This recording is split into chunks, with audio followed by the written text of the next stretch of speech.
형사소송법 개정 문제를 이전부터 사실 지적을 해왔었는데 그 목소리 확인해 보시죠. 탄핵 심판에서 대통령을 끌어내리겠다는 시도는 여전히 계속되고 있습니다. 2020년 형사소송법의 개정으로 검사가 작성한 피의자 신문조서조차 당사자가 부인하면 법정에서 증거로 사용할 수 없습니다. 그런데 헌법재판소는 조사 과정에 변호인이 참여했다는 이유로 탄핵 심판에서 증거로 삼고 있습니다. 예, 윤기찬 변호사님, 이게 지금 형사법 개정이 지난 2020년도에 이루어졌는데 그 당시 이제 피의자 신문조서, 검찰에서 조서가 작성된 것에 따르면 공판 준비, 공판 기일에 피의자였던 피고인과 또 변호인이 내용을 인정할 대로 한정해서 증거로 쓸 수 있다는 거예요. 그러니까 반대로 말하면 인정하지 않을 경우에는 증거로 못 쓰게 할 수 있도록 하는 권리가 있다라는 주장인 것 같거든요.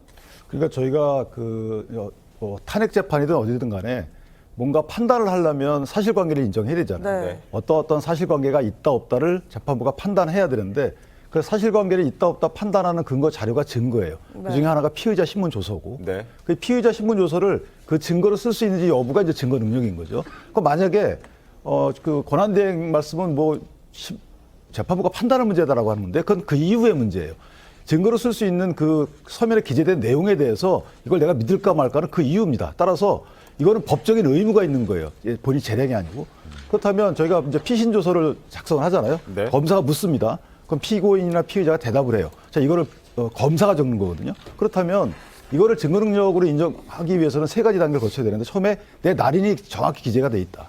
그다음에 내가 그 당시 대답한 대로 검사가 잘 받아 적어줬다. 네. 이것들이 인정이 돼야 되는 거고요. 마지막으로 내가 그 당시에 그런 말을 했지만 나는 그거 생각해 보니까 내가 말을 잘못했더라. 이게 내용 부인이에요. 네. 그대로 다 적혀 있지만 사실 그게 아닙니다라고 하면 그 자체를 증거로 쓸 수가 없어요. 그 얘기를 하고 있는 거거든요. 예. 그렇다면 헌법재판소 심판정에서 그거 내가 한 대로 내가 그렇게 했는지 모르겠지만 사실은 이렇습니다라고 했으면 내용을 부인한 거예요.